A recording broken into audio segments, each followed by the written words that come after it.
Pillars of the Earth is a book about building a cathedral. It was written by spy thriller author Ken Follett, before the success of this book made him pivot to mainly historical fiction. As well as a book, it's also a board game. Initially I didn't even know it was a book. It's a pretty good game, a Euro worker placement engine builder, where at the end of every turn, one player stacks a wooden piece in the centre. At the end of 6 turns, the pieces make a completed cathedral. I do recommend. It's a German game, which is unsurprising, not only because a lot of games are German, but the book is apparently most popular in Germany. It's also a TV series and a point-and-click adventure game. Not that I can make any comment on those. At some point, I learned that this board game I played occasionally was actually based on a book.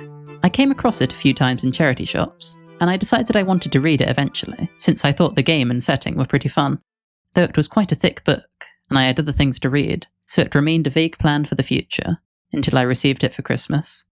This is a review and overview of Pillars of the Earth, along with its sequel, World Without End. To properly do that, I'm going to have to actually talk about these books. So if you want to read them with absolutely no prior knowledge, well, I've already spoiled the cathedral. When reading a book, some things are a lot less impactful if you know about them beforehand, and others are less so. This review will contain spoilers, but I've tried to limit them away from the specifics and big reveals, so that if you do end up deciding to read these books, this video will affect your enjoyment as little as possible. So with that, Pillars of the Earth is a book about building a cathedral. Is that the most interesting premise? It really depends on your perspective. Throughout the book, there are plenty of long technical explanations of the building techniques architects of the time used to design and construct these huge structures without any formal mathematics, the engineering method over the scientific method, and so on. There are also lots of architectural descriptions of the vaults and stone carvings and ribbings which embody the beauty of medieval cathedrals. It's all very cool and interesting, and it's clear the author had spent a long time on them. But my eyes glazed over for a lot of the more technical explanations. If this was all there was to the story, then I wouldn't have made this video. But it isn't, because building a cathedral was more than just an engineering project. Cathedral churches were arguably the greatest undertakings which could be attempted in medieval Europe. They required a generation at the very least, decades upon decades of constant, continual work. Miners labouring in pits and quarries to dig up and carve out raw materials, which all then needed to be carried to the construction site. There, mortar mixers and stone cutters had to process this gravel and stone into usable cement and blocks, yet more labourers would then have to move these by hand, or maybe by crane, into place, all according to the designs of the master builder. This individual had to account for subsidence in the earth, for poking holes in the walls to make room for glass, for anything which could threaten this structure over the centuries, all without CAD, or slide rules, or even most mathematics. A single flaw in their design, a slight miscalculation in length, or in the integrity of an arch, could set back work years.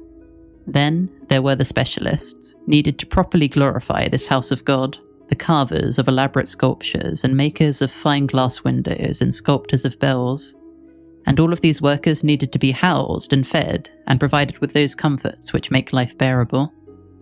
And that's just the technical details. All of these workers and all of these materials needed to be paid for. Sometimes kings and major nobles gave donations towards the project, but cathedrals were mostly funded by the diocese themselves. The church in this time was an immensely rich and powerful landholding institution and held immense influence, with faith being one of the cornerstones of the social order. But lands can go fallow, and influence be left unspent if there isn't a capable administrator at the helm. And then, all of this is assuming construction can occur in a vacuum, with no outside influence. In times of upheaval, where the king's peace is broken, the only writ of law is the writ of violence, and the lands and mines of defenceless churchmen become attractive targets for robbers and robber barons.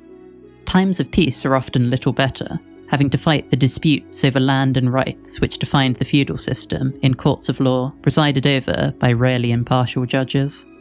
And after all that, the cathedral chapter may even have to contend with their very own bishop. Cathedrals were named after the Cathedral, the seat of the bishop, who was the highest priest in the entire diocese. The cathedral was their capital. What we consider to be a cathedral is really just the elaborate abbey church building in which the cathedral held service. As functioning churches, these cathedrals were governed by their own cadre of priests, either organised into a monastery or non-monastic chapter, depending on the cathedral. These, over the years, began to act independently of their bishops. Ecclesiastical lands became divided between those owned personally by the bishop and those which belonged to his primary church. Bishops began operating away from their cathedral and were sometimes even barred from entry by its chapter, quite against their stated purposes as the bishop's seat.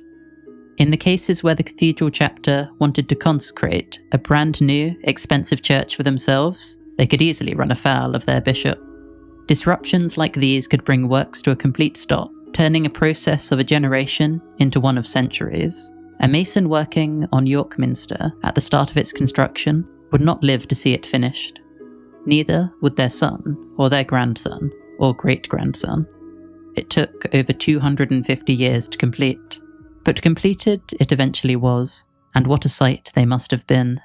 Public sentiment regarding cathedrals has changed a lot over the eras. We've inherited the Victorians' admiration for these Gothic relics, but it's nearly impossible to imagine how a common person would have seen them in their day, in a world which barely existed beyond the second story, with no skyscrapers or early modern palaces to gawk at. These structures were like nothing else, and these were living buildings, centres of faith and festivals and public life in a community, true testaments to the glory of God. We don't know the thoughts of people centuries dead, but for probably a not insignificant number of cathedral builders, this was the most meaningful thing they would ever do. Cathedrals were built for shock and awe, to demonstrate the power and wealth and eternity of the church, and because people found them meaningful. Yes, this is an interesting premise. Any story about such wealth and power in 12th century England would be the battles fought in the courts and on the fields over it, as well as a story about the ordinary everyday experiences of the cathedral builders, their sins and struggles, and how intertwined these are with the so-called great events of history. That is the story Pillars of the Earth attempts to tell. The question then is if it succeeds. The narrative is set mostly in the fictional priory of Kingsbridge, located within the fictional earldom of Shiring, very creative Ken, and told through the lens of individuals. This book is divided into 6 parts, each representing a period of a few years. In the chapters of these parts, we get to experience the differing perspectives and changing lives of the individual key characters over this period. Each part represents an era, a time where all the characters are affected by the same thing, in differing ways, before times radically change in the next part. Our perspectives into this world come from Tom Builder, a master mason and architect who struggles to find any form of work to support his family, and with his personal dream to work on a cathedral. Philip, a monk who wants to turn around the state of neglect Kingsbridge Priory has fallen into after decades of misrule. Aliena, the willful daughter of the Earl of Shiring. William Hamley, the scion of an ambitious family of minor landowners. And Jack, the son of a woman who lives out in the forest, away from the rest of humanity. The construction of the cathedral provides a constant through line throughout the story. Conflict is what makes a story engaging, and most of the daily struggles of these characters is over the wealth, labour and resources this project requires. For example, when the priory has an essential quarry seized by the soldiers of the Earl, we see the perspective of the cathedral builders as they use what advantages they have. They can't command the level of organised violence a secular nobleman can, but they can try and use the aura of organised religion to retake control, while they simultaneously try to confirm their ownership in the courts. And from a different character's perspective, we see how the forces of the Earl react. In the early story, there's a nice baton pass system, where one character interacts with another at the end of their chapter, and then we shift to their perspective, though this has to break down as the story and characters spread out across England and across Europe. The cathedral is the immediate through line, but permeating the story is also the impact of royal politics, eventually leading to the Anarchy. This was a civil war sparked by a succession crisis between the daughter of the former king, Maud, more commonly known as Matilda, and her cousin, Stephen. We see firsthand its full course, from the first inciting incidents to the impacts of this long war as the lands become plagued with bandits and noblemen feel emboldened to settle disputes with violence. There's a reason these times were called the Anarchy. We even get a bit of historical thriller of secrets and assassinations, though to be honest, it isn't the most interesting part of the story. Since this is set in a time of civil war, you also get some battles and sieges in this book supposedly about cathedral building. I thought they were done pretty well. The first castle assault in particular, with it being a personal experience of a high-tension military operation, regardless of how feasible or realistic it actually is. There are plenty of grand events in Pillars, but it is, at its core, a character story.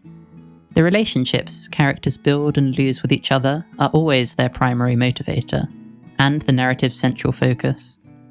A lot of this, as to be expected, is to do with love and romance and sexual intimacy. There's plenty of men overcoming society in circumstances, many of which are contrived and ahistorical, like the church's reluctance to marry an unofficial couple, to get with the girl. In fact, that's what the story wraps up with. But honestly, and despite a lot of the very cringe sexual descriptions, I mostly didn't mind this stuff, and some of it was even interesting. That is, with one pretty big exception. I'm going to come out and say it.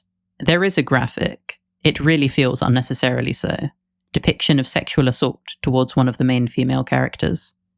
If you are uncomfortable with that, or the other depictions of sexual violence throughout the book, then you should not read this story.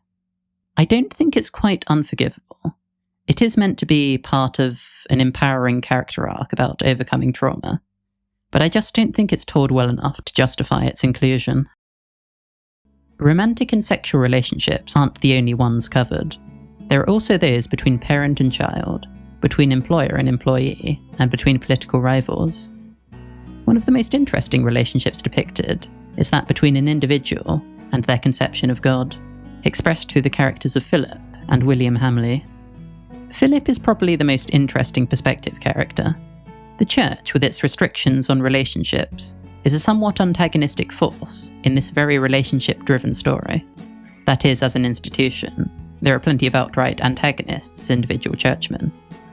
But through Philip, we see someone directly affected by the violence of secular society, and how the power and influence of the church, as the arbiter of all relationships with God, can be used to prevent this. In the introduction, the author speaks about their struggles writing Philip as someone interested in practical self-improvements and able to live with the celibacy of monastic life in order to make him an admirable character within the church. Then there is William Hamley. His early chapters are written very well. You see him struggle under the seemingly unfair conduct of the higher nobility, and you root for him as an underdog risking his life under near insurmountable odds. But there are hints of the kind of person he really is, enough to make the reader, or me at least, doubt if his success is really something I should root for. But since everything is told from his perspective, he brushes past that, and so it's very easy for the reader to do so as well. But when he does succeed, this attempt at a sympathetic viewpoint completely goes, as he indulges every violent and almost comically evil passion he has. That's not to say a character like him is necessarily unrealistic.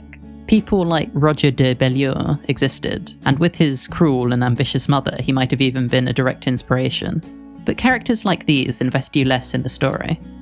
The most interesting remaining part of his character is his relationship with God and the faith.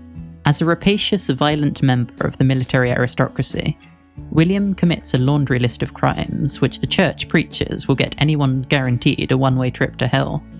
And William is very afraid of hell. This offers a potentially fascinating look at the contradictions between the letter of Christian doctrine and the reality of violence upon which the feudal order rested. William is also manipulated by churchmen to action in return for forgiveness of his sins, which is a potentially, again, very interesting commentary on how Christian forgiveness can be used as a pretext to absolve people of responsibility for their actions, so long as it serves the interests of the church. I say potentially because, again, I feel like this was a good idea not given the depth it deserved. I do think this is emblematic of a wider problem in this story, which is the simplistic morality and simplistic nature of the characters. There exists a set of morally good characters, which the narrative obviously wants us to sympathise with. They make mistakes and commit crimes, but usually only according to medieval, not modern morality, and they always remain fundamentally good people. And then there are the morally bad characters, those defined, from the beginning to the end of the story, by their selfish and violent nature and their existence as an antagonistic force. In fact, these antagonists are more often motivated by their desires to screw over the good characters, rather than any pursuit of their own interests. And then there's the weird correlation between competence and morality. In the story, there's a lot of debate and argument over the correct path to take, the right design and methods to build the cathedral, the right way to administer the priory, the right way to treat diseases, and so on. Our moral paragon characters offer the objectively correct, in line with modern thinking, answer, while the antagonists, motivated by their resentment and grievances, fight our beloved main characters with their objectively wrong and backwards ideas. With the narrative outright showing us that the best architects and administrators are also the best and most moral people who need to overcome the backwards ignorance of wider society. It does really feel like this book is written by Ayn Rand sometimes. The one real exception to this is Richard, Aliena's younger brother.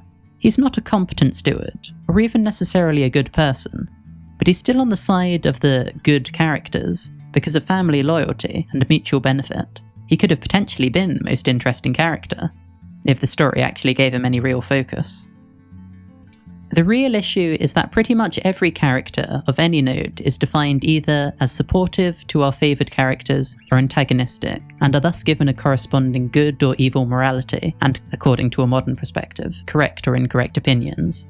It feels like every character has to be a Chekhov's gun, where they get slighted by a perspective character, and then they come back months or years or decades later, with the only goal of getting even. It just makes the world feel smaller, that characters can't interact without wider narrative importance. All in all, the story Pillars feels most like is A Song of Ice and Fire. They're both political dramas in a medieval setting, told through a shifting POV model, with plenty of intrigues and battles and relationships and sex and unnecessary sexual violence for character development, and descriptions of food, though Pillars has a lot more stale bread dunked in ale than grease dribbling down chins, and both were made into TV shows in the 2010s. A Song of Ice and Fire has much deeper characters, and a fictional fantasy setting, but it really is kind of striking how similar they feel.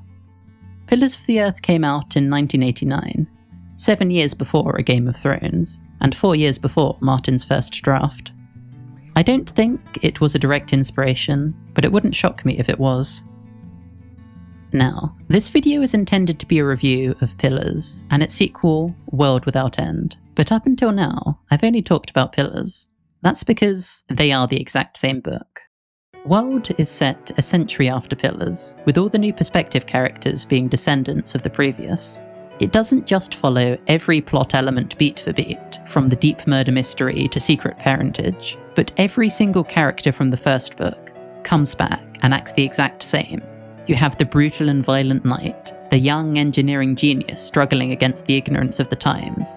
You have the woman struggling to build a successful life, and the Machiavellian mother who dominates her son and family. Is there something you're trying to say, Ken? Everything I've said about Pillars can be applied to this book.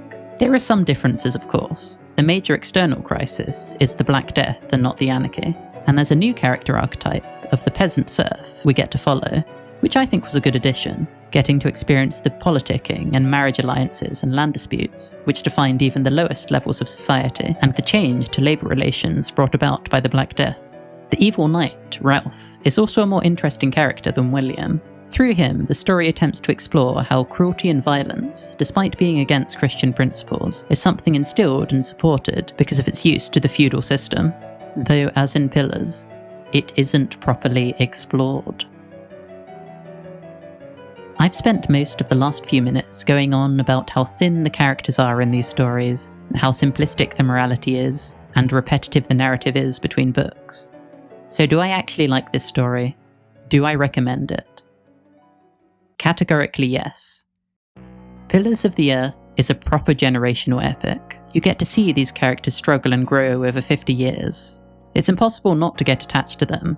You get to experience every step along the process of building Grand Kingsbridge Cathedral and the city of Kingsbridge. They're brief, but I really like the sections of the story which focus on the development of the town, about how a singular source of demand, being the cathedral project, sparks a host of secondary industries, and industries secondary to those, until a new centre of humanities sprung up around the construction site. The city itself then becomes an asset to the prior as he fights with other lords and towns over the rights of Kingsbridge merchants to the extremely lucrative wool trade. And all of this is a result of actions we see firsthand. In my opinion, the best part of the story is the very beginning, where we follow Tom Builder wander through forests from town to town as he desperately searches for work. I can't really explain it, but it's just so evocative and really immerses me into the world. Pillars isn't a history book, and you shouldn't go into it expecting perfect accuracy. But there are some advantages to teaching history through narratives. For example, I knew beforehand that branding was a punishment for criminals, but I didn't really understand the logic behind it until I saw it expressed in this book. In a world without police databases, or particularly many prisons, branding someone's skin was an immediately visible way to alert the public that this individual was a convicted criminal, so they could act accordingly. And in a world where most people, even amongst the higher classes, didn't have their own personal rooms, the story depicts how sex was done in much more public places than would be considered appropriate today. Then there's World Without End. It's not the exact same story. The major focus is on the impact of the Black Death, and though the problem with morally good characters being on the right side of history, with all the correct ways to deal with the pandemic, is in full swing, I found the descriptions of the utter devastation, the breakdown in society and morality caused by such massive death tolls, wonderfully and horrifyingly evocative. It might be pretty much the same story as Pillars, but I love that story so much I honestly didn't mind reading it again, and it probably has the coolest title of any book I've ever read. Overall, Pillars of the Earth and World Without End are wonderful epics of historical fiction which, if you can look past their myriad flaws, I consider very much worth reading.